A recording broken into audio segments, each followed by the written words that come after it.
Welcome back, everyone, to the FloTrack podcast.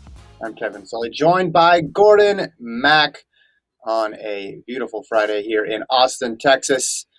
And we get to talk about a collegiate record right off the top, Gordon. I do not think we were expecting Yared Nuguse to break the collegiate record in the prelim in a 1500 at the ACC Championships.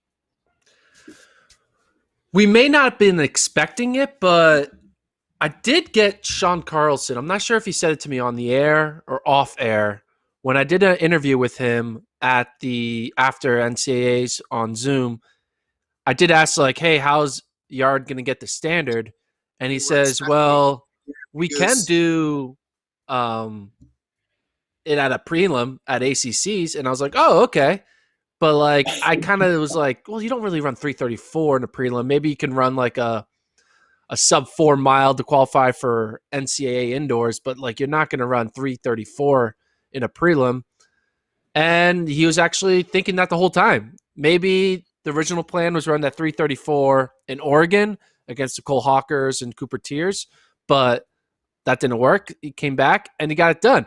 And that is an incredible thing. And it also shows, once again, why aren't these elite athletes on the men's side in the U.S. being able to, if a college kid is able to solo it, now there's no excuse for you not going with the rabbit. There's no excuse for you not pushing that third lap. If a kid who's 21 years old can just do it by himself for 3 and 3/4 of a lap, there's no excuse for multiple people to be able to run sub 335. It's an incredible feat. And yeah, we could now have 2 college kids in the 1500 make the Olympic team, which would be wild. I don't think that's ever happened before.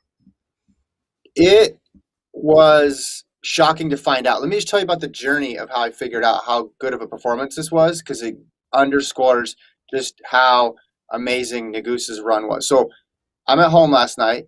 I get the text from Travis. You were on the group text too, with the link to the finish, to the shot, to, hey, here's his time, right? Yared Nuguse 334. But in the tweet, in that initial tweet, it said he gets the standard. Didn't say anything about the NCAA record. And I thought, okay, that's weird. Maybe there was a typo here, right? This is a prelim. Maybe there was some sort of mistake.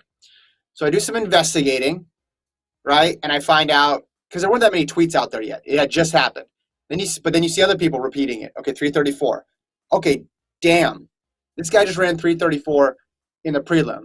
But then I go back, and then I think about something you said last episode or 2 episodes ago, where you said, okay, Notre Dame might have some teammates of Yared help pace.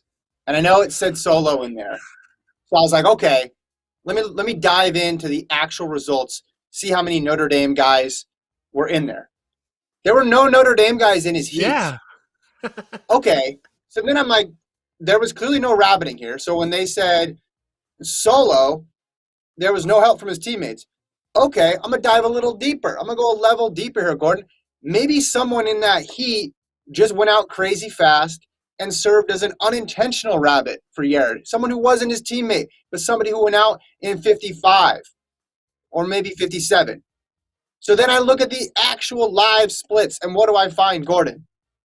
Dude was ahead by 2 seconds at the 300, and his lead only grew from there. He had no intention of running with everybody. This was a straight from the gun, old school, I'm better than you, I can run the collegiate record by myself race for Yared Nuguse. And if you ever need to quantify this season, next season, the season after, hey, how good is Yared Nuguse? All you need to do is say the following sentence. He broke the collegiate record in a prelim at a conference meet running by himself. That's it. You don't need to say anything else about how good Yared Nuguse is.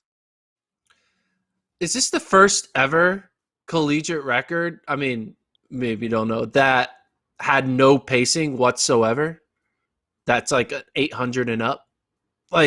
Even when Donovan Brazier was running his fast 800s, breaking the collegiate record, he had his another, I forget, Hernandez or something. He had someone going out with him through the first 400 to keep it moving. when we see these fast 1500s at Brian Clay or fast 5Ks and 10Ks at Peyton Jordan, there's rabbits galore. Didn't have a he was in the lead after probably 10 meters, right? Mm-hmm. There was zero like, hey, all right, you don't just we'll get you through 800 and then you go. And it just showed that he was on a mission. It showed that he knew exactly what he wanted to do, and it also showed he had no fear because I started getting a little bit of doubt because he pulled out of West Coast. He had only run a 5K in like March. And I was like, dude, we're getting close to the trials. If you want to be in it, you gotta start doing something. And then does the Oregon meet, and you're like, all right, he's doing something. But then you're like, oh, is it a little too late? Because when are you going to get an opportunity like this? And he was like, I don't need no opportunity. I just need a timer, and I'm done, and I'm good, and we'll get it.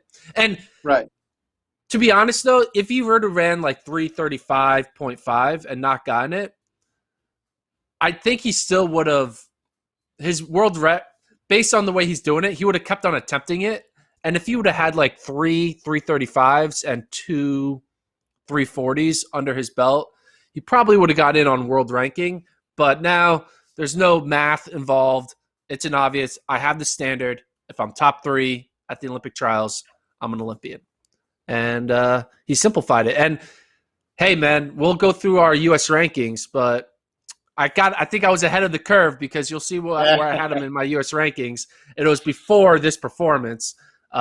So he solidified what I think he's going to do at the trials with this 3:34.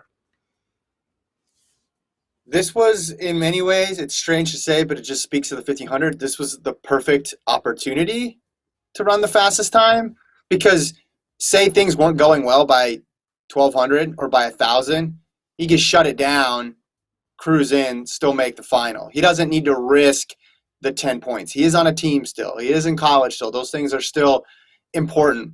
Whereas if he tried this in, say, an NCAA final or even an ACC final when the field is better and he just didn't have it on that day, then the risk is higher.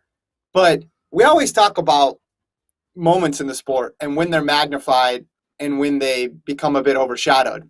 And a lot of that just has to do with circumstance. Who else was racing that day? What was on the line? For Nuguse, like an ACC prelim, pretty low stakes. In the career trajectory of Yared Nuguse, an ACC prelim is pretty low stakes, which is what makes this, in many ways, cooler, I think, than if he did it the week before. Because in the week before, there was every reason to believe he was going to break the collegiate record. You had a stacked field. You had rabbits. You had this amazing new facility, which by all intents and purposes has a fast track. And they came up a little short in doing it. And then you go to the complete opposite end of the track and field spectrum for a conference meet prelim. And he's just like, no, I'm going to go. I'm going to go. I'm going to break the thing literally by myself. He did this. Yeah, you look at the results from a week ago. I mean, it was the best field he could be in the nation. And he comes up, a little bit under a second away. Yeah. And then they just take away all that where it's just you by yourself. You know you're going to make the final. You just got to go and click off your 400s that you need to click off, and you run 3:34. And, hey, man, he's been the real deal since, I think, 2018. I mean, he came on the scene in 2018 with the DMR. He established, like, I'm not a fluke in 2019. Then you kind of forget about it, right? Because of 2020, pandemic. He doesn't run indoors. We said everyone is talking about Cole Hawker this, Cole Hawker that. And Yard's like, dude, I'm still the man, and he is the man, and it's 100%. Well, because if you were gonna nitpick about Nuguse, it would be like, well, what's his PB? And then he answered that when he dropped it down to 3:35 at the Oregon meet, and now he's the collegiate record holder. Because no one's questioning his kick, no one's questioning his tactical acumen at all. So if he has this piece solidified too, he's got both going for him. This also reminds me of when Lincoln was on the show, when you were gone, and Lincoln took a break from his tennis pro career to come talk to us. And he was talking about, he's a baseball guy, so he's talking about Moneyball, about analytics, basically the best way for a 1,500-meter runner to win, and how not everybody has the same path to win in every race, and not everybody has the same path to run a fast time. For some people, rabbiting is great. It works. And I would say the majority of people, that's the case. But in certain circumstances, maybe not, because then you're relying on somebody else to set the pace. And it was just the ultimate show of strength that Nuguse could do this. And it does make me think, again, like, are we over rabbiting things? I go back to the Doha World Championships where Timothy Chariot was just, okay, I'm better than everybody. I'm going to run. Now, he didn't break the world record, but he ran a really, really fast time, and a time that you probably wouldn't think was possible if I just said, hey, this person's going to solo it. If I asked you, Yared Nuguse, like, we go back in time, I said, Yared Nuguse is going to run an all-out 1,500 from the gun where nobody's going to be within 50 meters of him. What would you have thought his potential could be in a race like that without a rabbit? 336 mid. Right. Or And we hold that. high. Yeah, and that's because of history, right? You just don't think that you don't think someone's gonna exceed what they could do with rabbits, because you always think rabbit is a positive all across the board.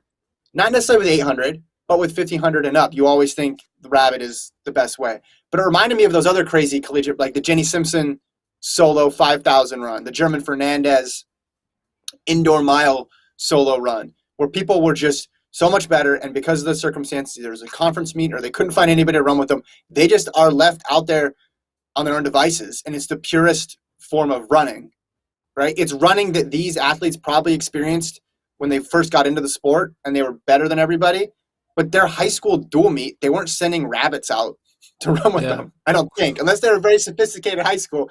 It was just, you're better, go out there and run. Now you get to the all-star meets at the end, and then you have company, and now we know the competition's just getting better and better. But I just remember so many moments of star athletes growing up where all the video you would see was just them from the gun. That was it, right? Go back, watch those Ultra Line races.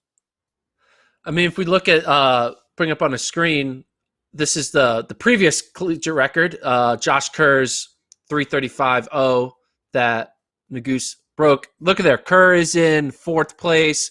He's behind. A teammate is rabbiting up front. Lopez Lemong's in the race. There's a field of like 20 guys. They're trying to get single file. And that's what it took for Josh Kerr to break the collegiate record. And then it's such a stark contrast to see that's what you think it is, and then see the way Yared Nuguse does it, and it's like, it's just by myself. Like, this is even more impressive than like that's like a designed race, but then you have like the Bowerman method where they're like, hey, we're all going to hide in the woods and it's going to be perfectly designed. This was just all in his head. The design was just in his head. It's like, you have the track to yourself because you'll be by yourself after 100 meters, and it's just you versus your brain versus the time. So very impressive. Yeah. We'll talk more about Yared as we get into the U.S. rankings, but hey, man, he's the real deal. I'm sure it's gonna be hard for every day now. Sean Carlson's gonna have to do a little more convincing to get Yared to want to come back to Notre Dame for a senior year. I mean, because if he makes the Olympic team and does well, it's gonna be hard for him to want to come back for another cross country season or another track season, because you feel like you've done everything now. You've already won an NCAA indoor title, outdoor title. Now you have the collegiate record. You broke Kyle Merber's American collegiate record, which is still a thing. Kyle's holding on to it. We got a video here of Kyle reacting to his record being broken. It's a very specific record because it's the college record, but you have to be a U.S. citizen. You know, something only Kyle Merber will really hold on to. That and his world DMR record. I think he still has that too, right? Keep that. DMR? Keep that. He kept that, yeah. No, but I'm saying, yeah, he owns that one for sure. I feel like you are one of the only people who care about those American collegiate records. Like you and Merber were there. I don't follow along with that sort of stuff. I think that's weird. Is there like an American 3-point percentage leader in the NBA, and then like where's Joel Embiid from originally? Cameroonian free throw percentage leader. No, you do like best free throw percentage of someone over 7 foot. That's the team he has. That's Yeah, yeah. the You tallest know what I? free throw percentage. This is a digression here for a moment, but you know what I realized when I was deciding all the different parts about why I don't like those random record distinctions. In college, in NCAA, we don't even keep class records. Do you know what the Yeah. freshman class 100 record is in college? I Well, don't. I think it's complicated for a reason though, because there's red shirting. Like you could be I mean, Connor Sure. Mance was like a 35-year-old freshman, right? That's He how it wasn't worked a 35. at BYU. Stop, No, stop. but he was a 20-year-old freshman.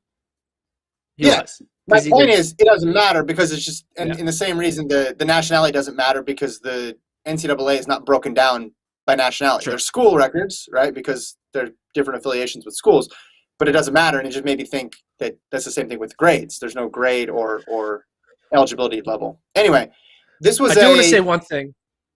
no. I want to say Can we one get thing in? too, real quick. Okay. It makes me think though, like, what is he?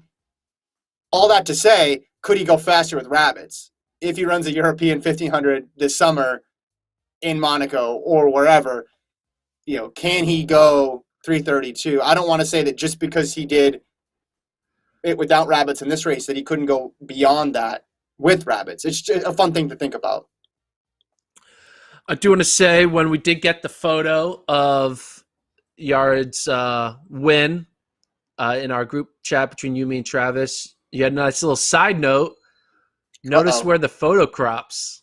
And I'm like, oh yeah, I do notice where the photo crops. You see, it's multiple photos, and they're all ankle and up, and you don't see anyone's feet in any of the photos. But if you look at the race, he's wearing these.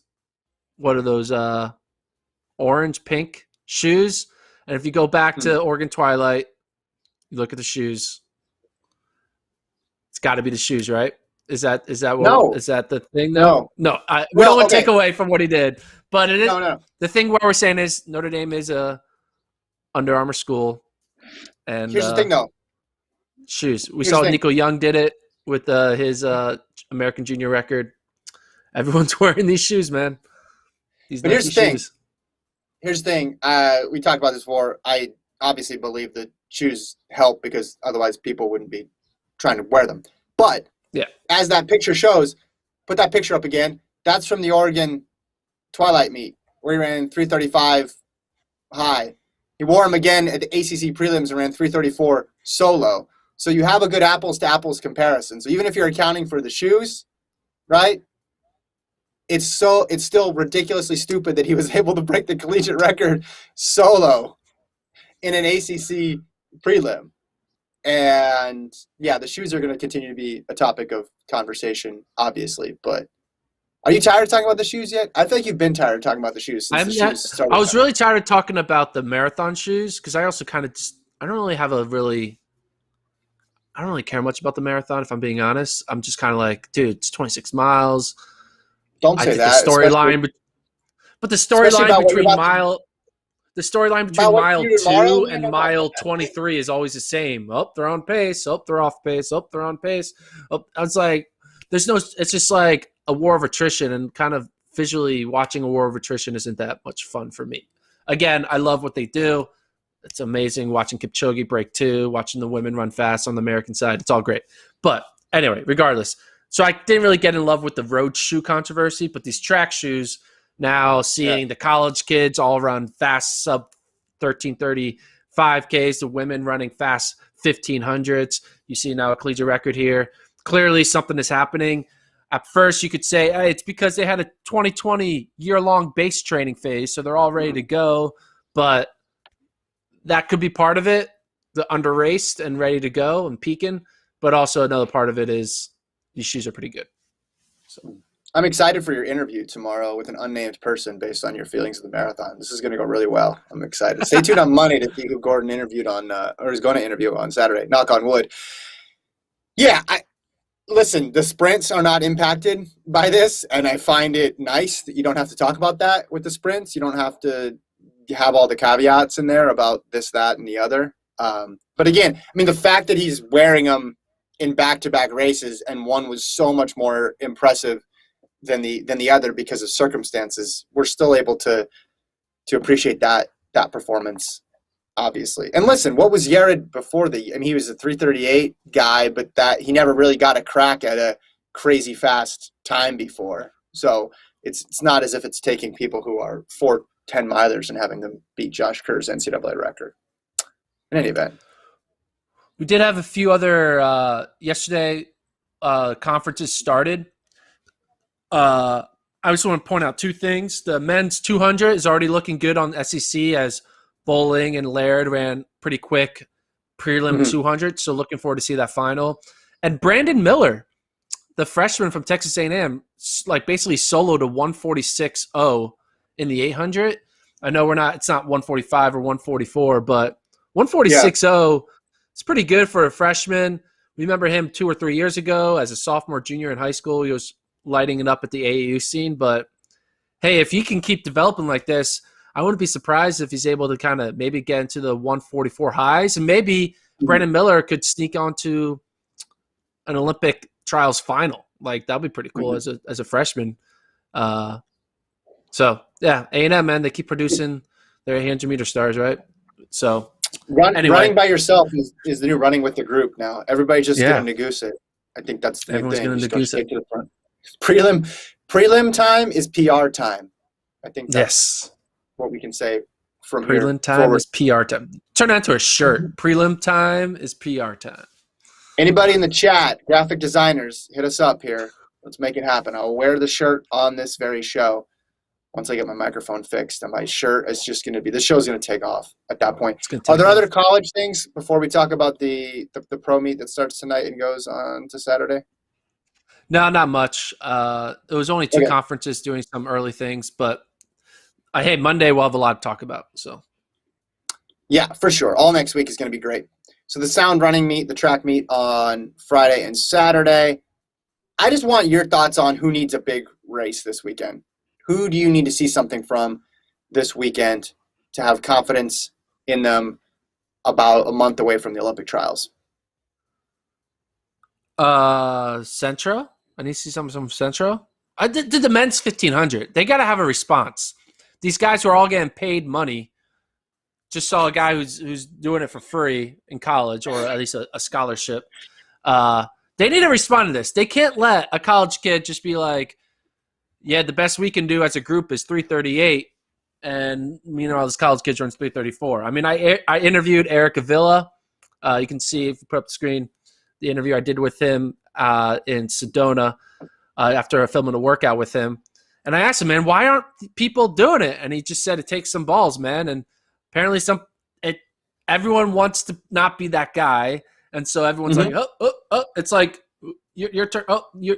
It's like you kind of going both ways or try to pass each other on the street. And then it's a situation. It's just the vibes of the 1500. I don't know why.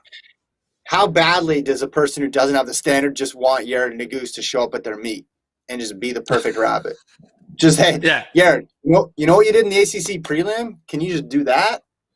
We'll be behind you this time, so there'll be people actually here, but just do the exact thing that you did, because I know that you can run 334 by yourself and you're not going to hop off halfway through. Can you do that for us, Yared? Please? Let's hope. So, yeah, I think the men's 1500 needs to kind of, just as a whole, needs to respond. Other than that, I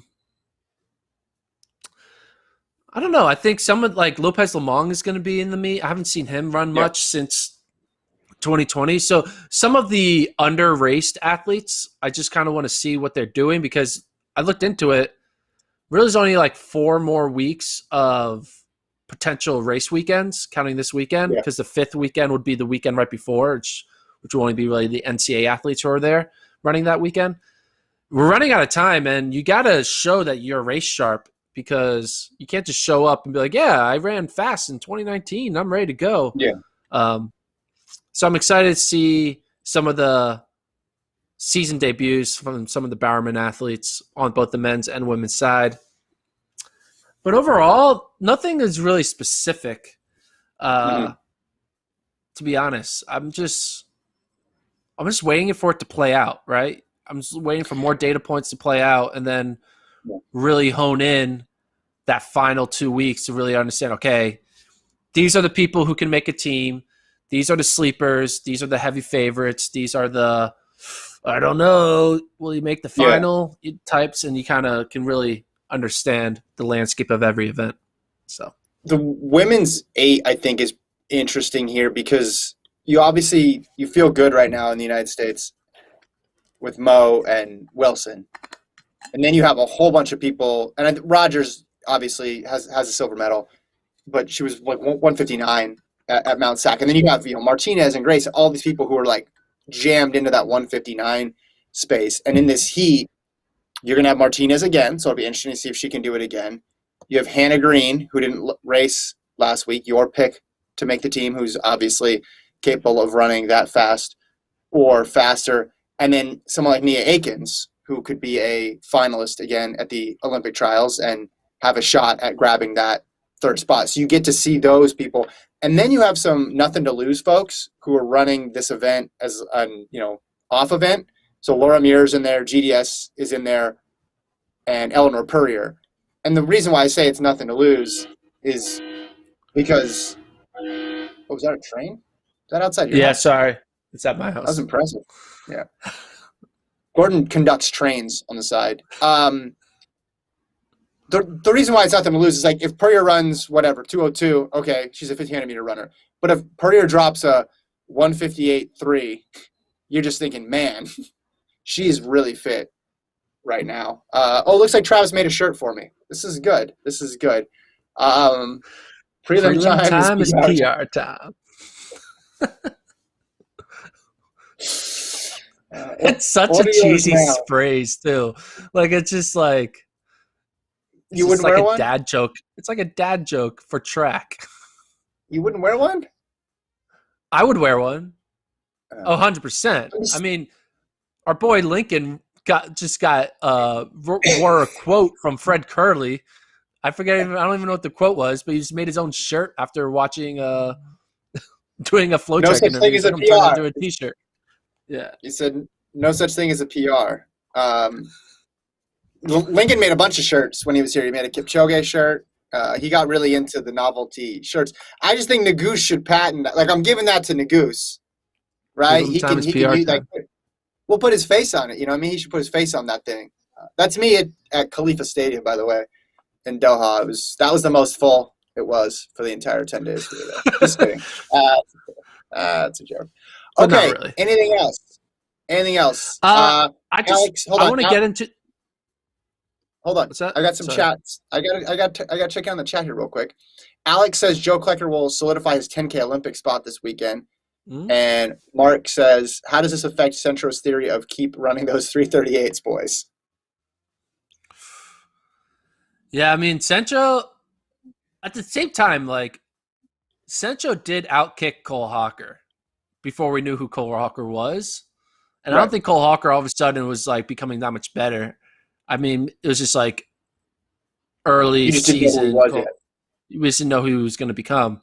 So if Centro can hang with Hawker, and we think Hawker is in the same realm as a Nuguse, and we think Nuguse is one of the best in the country, just transitive property, Centro should still have it. So I don't know.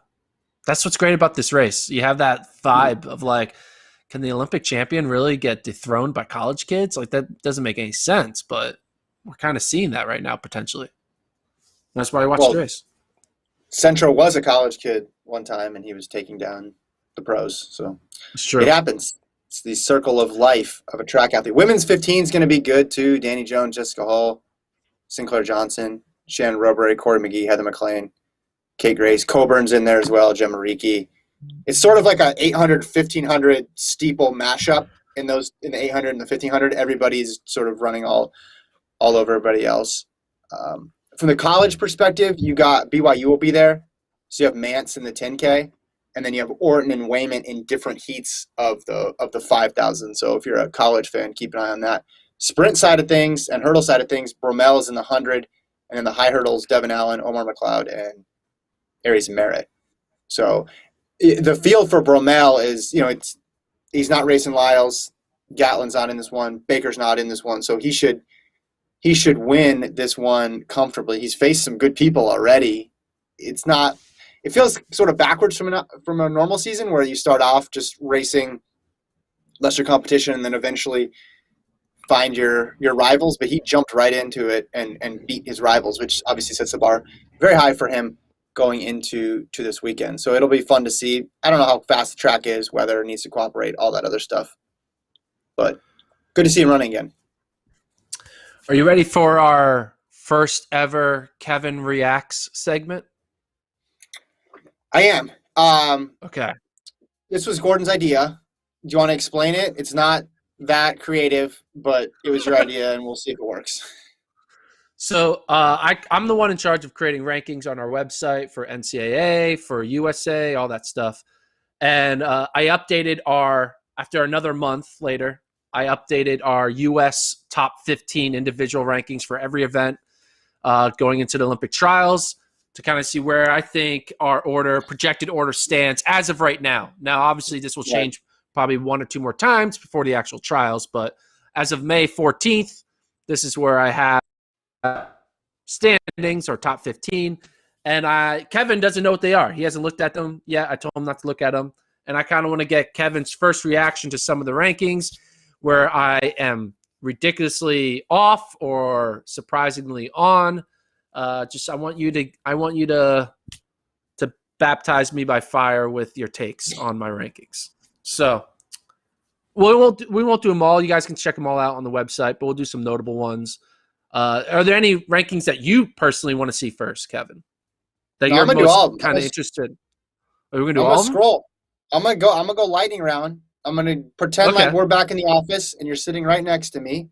So I'm pretending that we're about a year and a half ago at this point, and I'm just gonna tell you what I really think, and I'm gonna pretend that we're not live or we're not recorded on YouTube. So I'm just gonna give you my unfiltered take here. Right. Starting with the men's 100. I'm open it right now. Put the rankings up on the screen so people can see them, and then they can react with me. All right.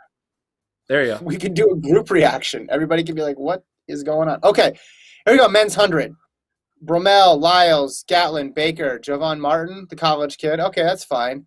Cravon Gillespie, Christopher Belcher, Rogers. Yeah, these are fine. Michael Williams. Fine. Okay, not considered. Coleman, obviously he's suspended. That's fine. All right, women. Okay, Shakarian, obviously number 1. Hobbs, Clark, Oliver. I mean, no, these are wrong. I mean, these are not. After, Tamara Clark, she ran 10.96. Alabama. Yeah, you need to bump up. You need to bump up some folks that are a little farther down, but that's okay. The women's 100's hard to figure out past Richardson. I'll give you that. I don't think that's going to be the team. If it is the team, I will give you a lot of credit. 200, Lyles, Laird, Bednarik, Gillespie, Van Bulla. I mean, I'd put Kenny B ahead of Laird. I don't have Ken. Oh yeah. Okay. Why? Well, because Lyles was 990 and Kenny B was 994. So I don't think Laird is going to squeeze right in there. So either you think Laird's either number 1 or Laird's either number 3. I think that's just how I'm looking at it based on how they ran at Mount Set. Again, you got the top 3 right, so I'm not complaining. That's what it's all about. You're obviously not. Yeah, you're not considering Curly. I got Jalen Slade there, the high school kid, 8th. It's a good pick. It's a good pick. Okay, women's 200. Richardson, Thomas, Steiner. Are you factoring in the fact that Steiner's not running SECs? No, because these rankings were made before I knew that. But I need Steiner to do something at prelims or NCAAs to kind of not let me lose hope. But if she's injured, she's likely going to obviously drop out of that top 3. So I mean, Felix just beat Brown and Prandini. You have her 6th, so I'd have her 3 or 4 right now. But doesn't surprise me that you have that. 400. Norman, Curly, Williams. Hey, finally give the guys some respect. That's good. Where's Justin Robinson? What are we doing here? Not in the top 15? Yeah, that's an omission. That's wrong. Okay. Women.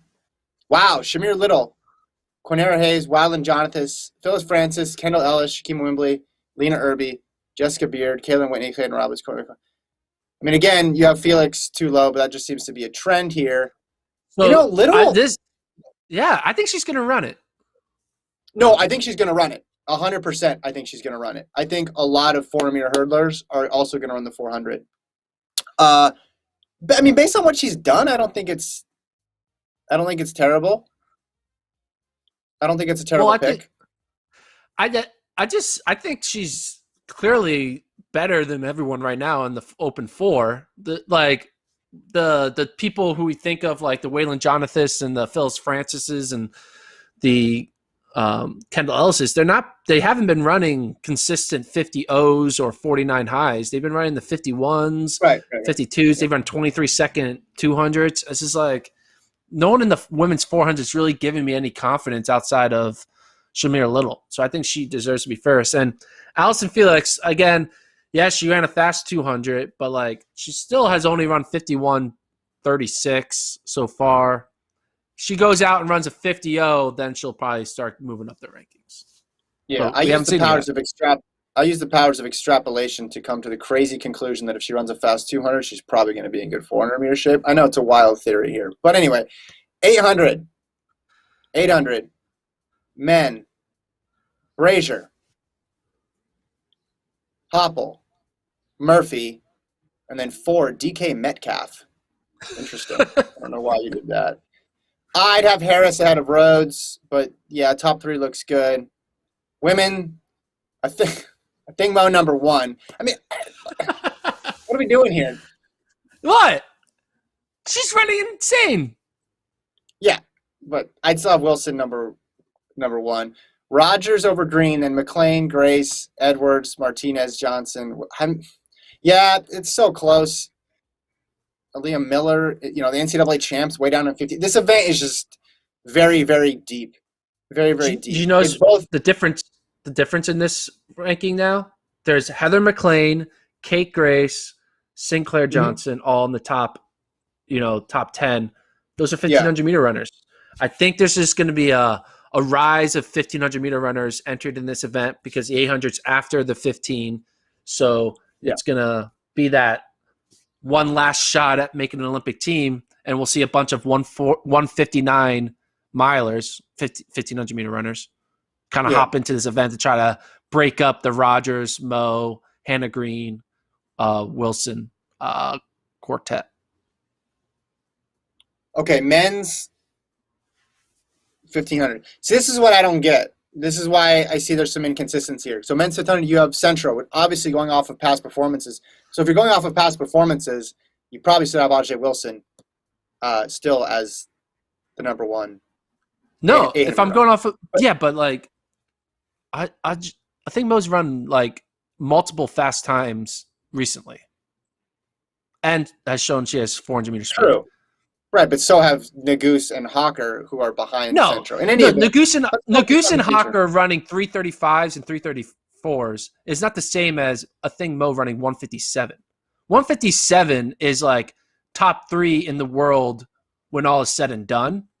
335 is going to be like 25th in the 30th in the world when all is said and done. Right, but when the guy you have number 1 is running a 150 800, 334 is impressive. It's not like Ajay Wilson's dropping 205s out there. She's running under two minutes. But the difference is like if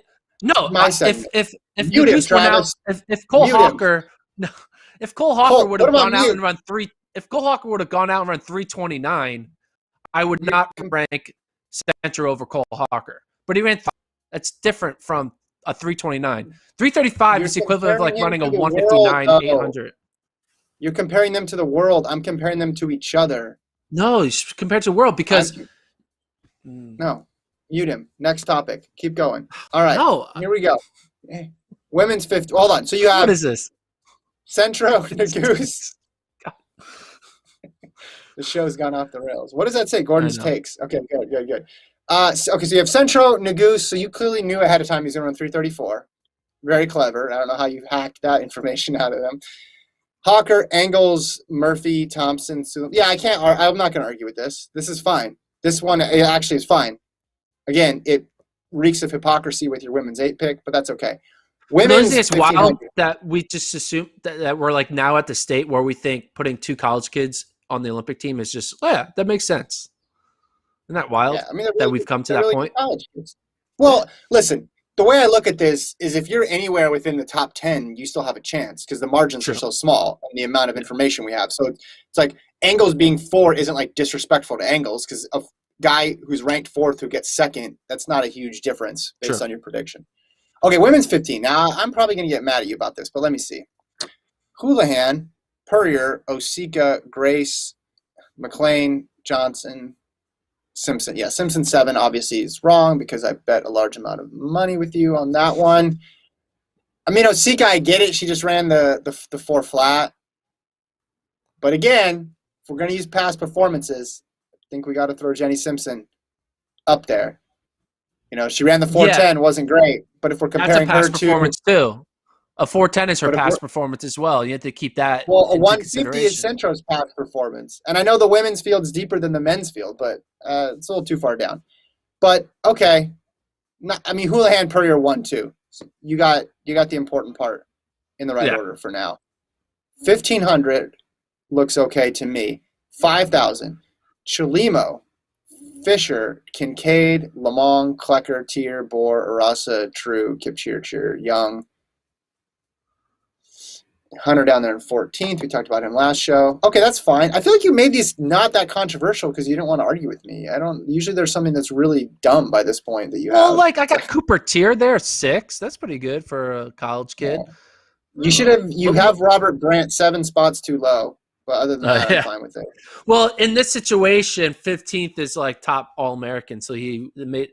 I actually put him there as for a reason to be like last among the elite. Yeah, Exactly. that was on Exactly. All purpose. right, let's go. People are just getting this full experience, the full immersive Gordon ranking experience.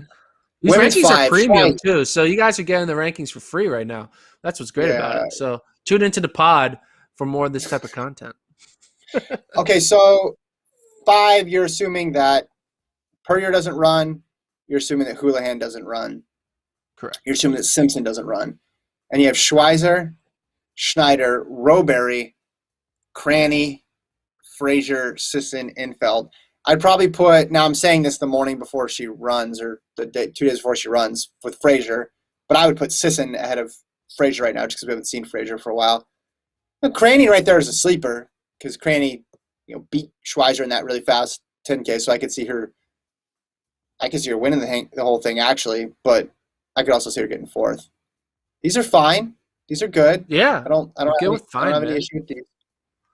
I love I'm hitting 10K. the fine. 10K. Let's get these 10Ks up. What are your Okay, thoughts? Lamont. I mean, no one ever runs a 10K, so how do you rank it? Wow, Fisher down in 4th. That's a surprise.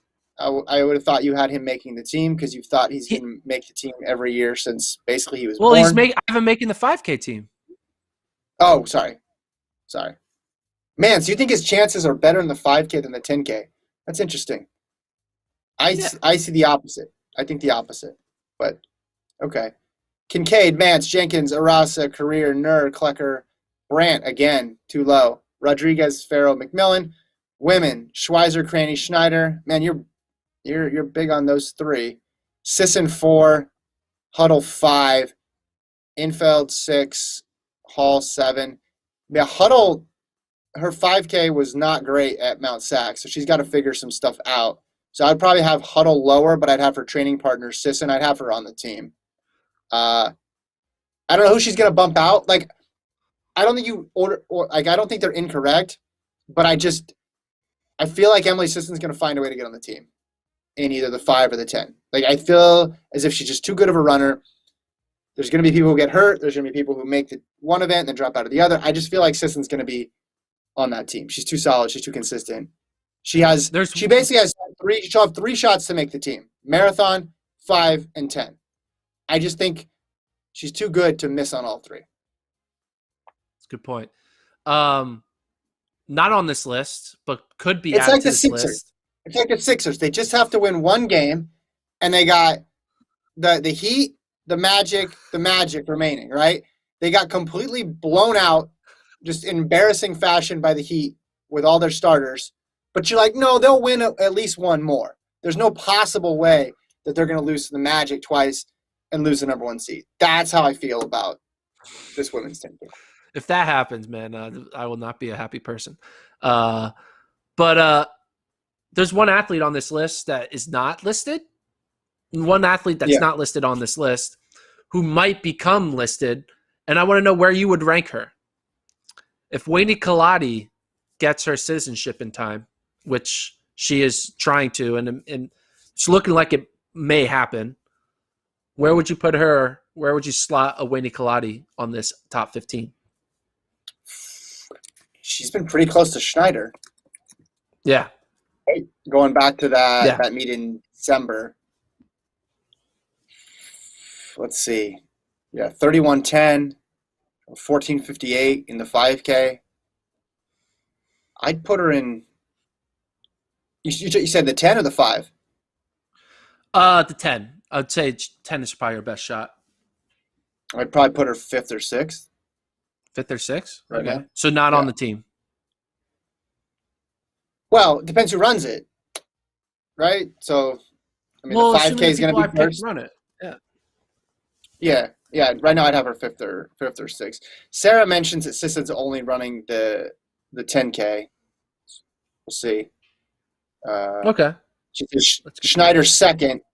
She has the 6th best PR of those. So you're not just looking at PRs here.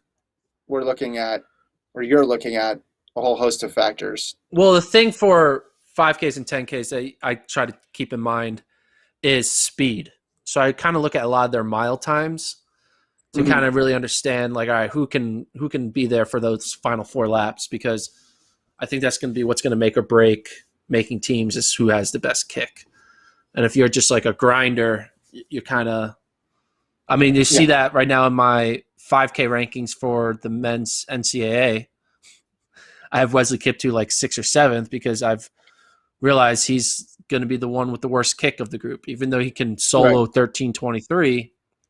You know, you want someone who can kick in a championship style race.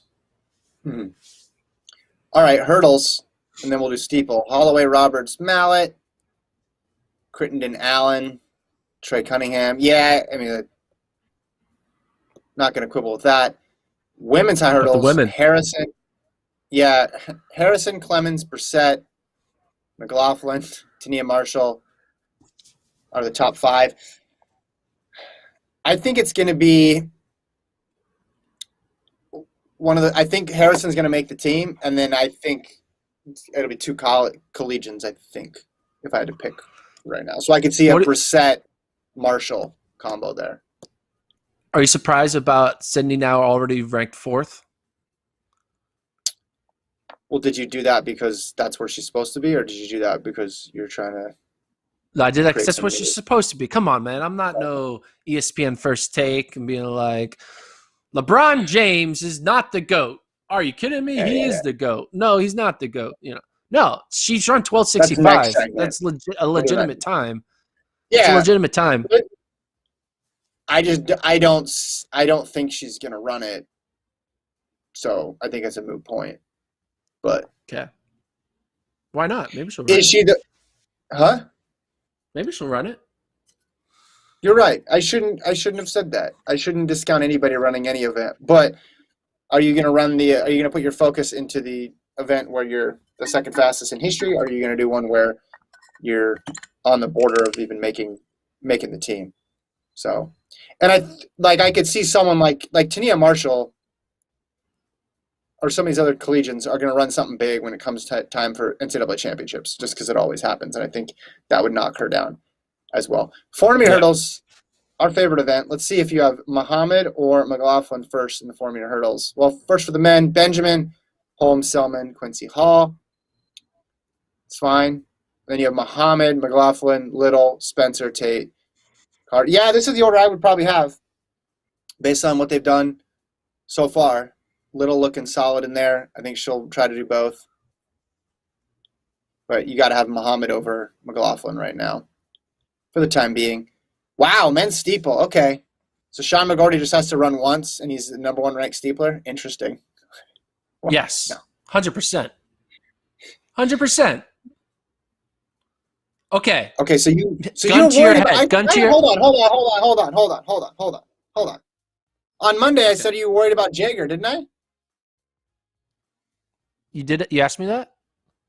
Didn't I? Well, I said, did we get more? Like I said, I'm still confused about what's happening in the steeple, and you're like, no, it's all good. We know what's going to happen. But Jager getting Yeah. beat in the steeple is something that's unexpected. It made me think you thought that he was all good and that McGorty would make the team, but that Jager would win another U.S. title. Is that not the case? Well, no, I still think Jager. I think them going 1-2 versus going 2-1. It's not. I don't think Jager is going to be like.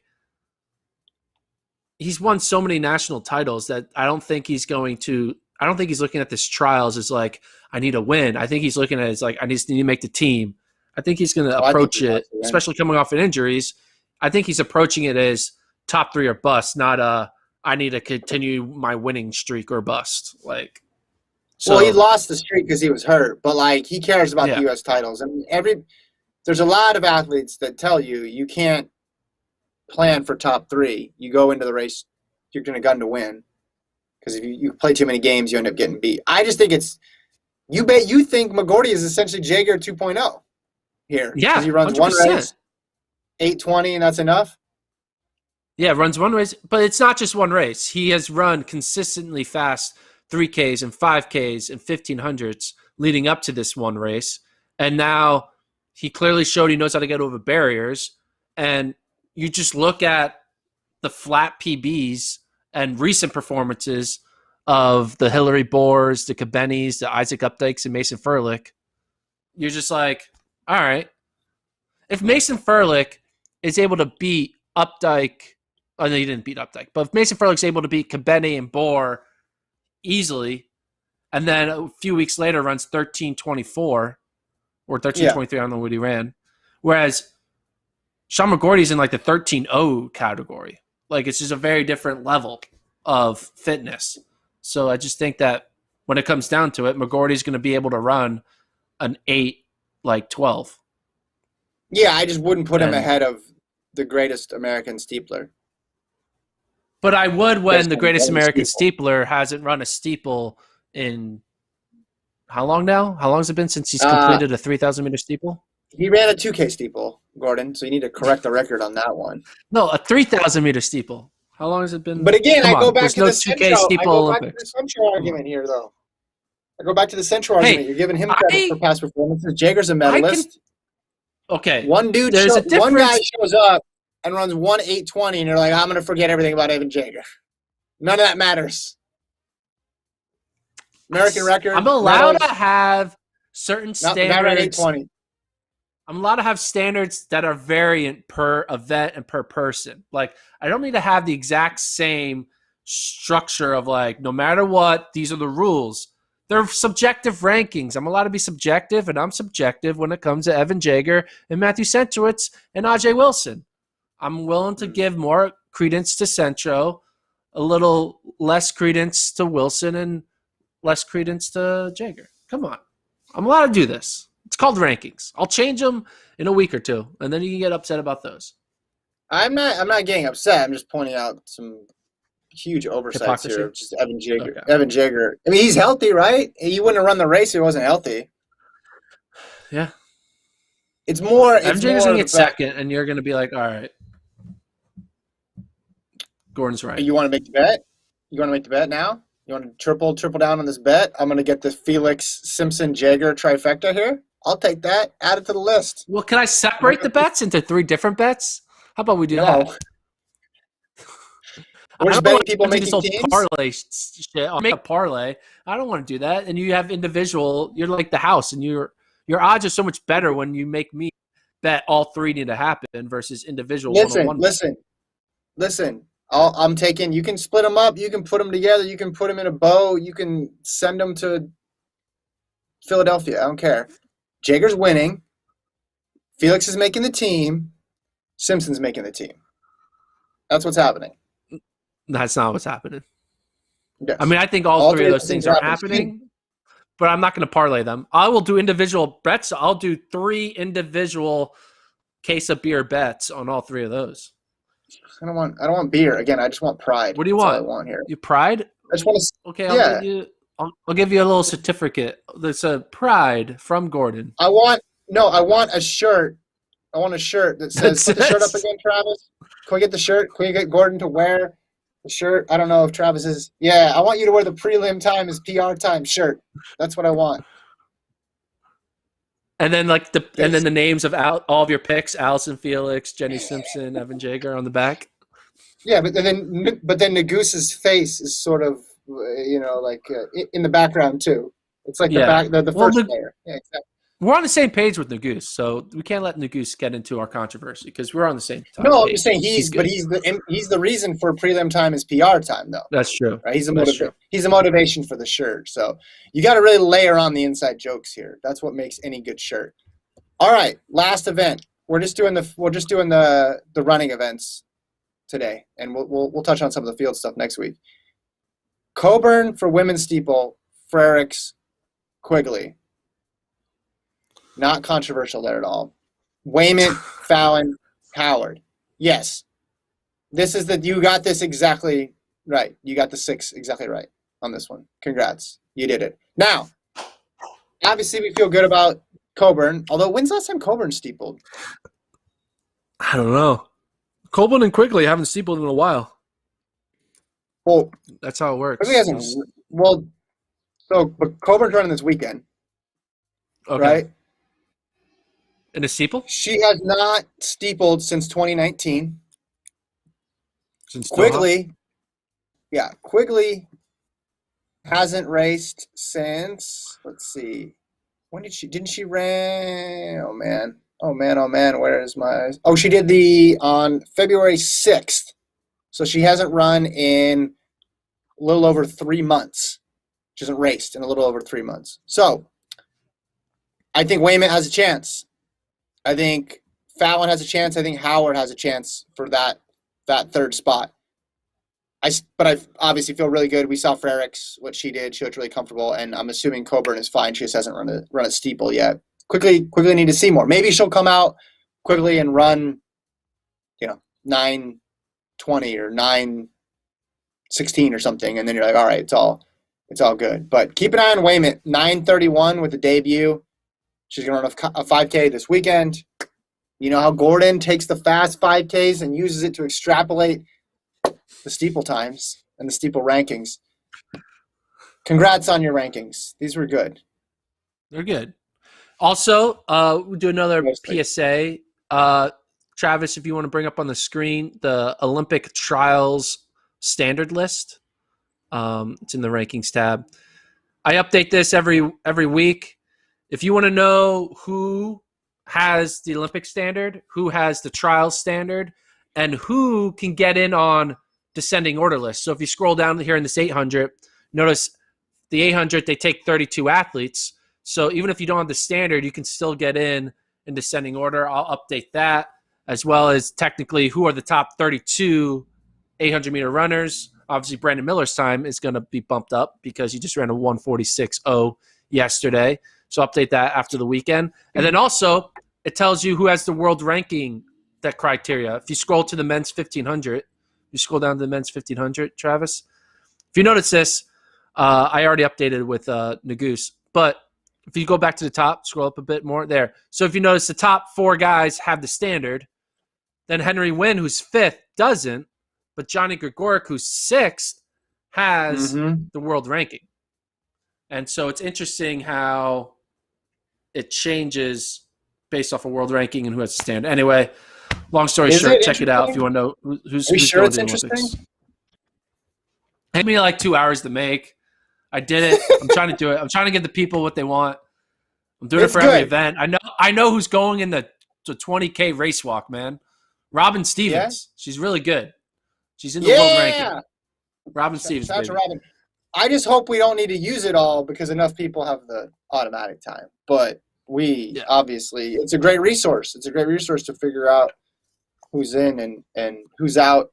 Also on the site this morning, Serenity Douglas for On the Run did an interview with Lena Irby. People can check that out as well, too. Gordon, any last words? Let's check this out. I got a matching water bottle and T-shirt. Look at this. See Brooks PR, and then you got the water bottle. Look at that. I like how you were accusing me of being too much of a dad earlier. That was good. I remember that. I'm old enough to remember you doing that. This is a good water bottle, man. I've had this for like 5 years now. Very good. Oh, Gets the job done. awesome. All right. We'll leave it there. Enjoy the track this weekend. We'll have plenty to talk about on Monday. Thanks to Travis. Thanks to Colt. Prelim time. Subscribe to the FloTrack podcast. Yes, and always remember, prelim time is PR time. We'll talk to you guys on Monday.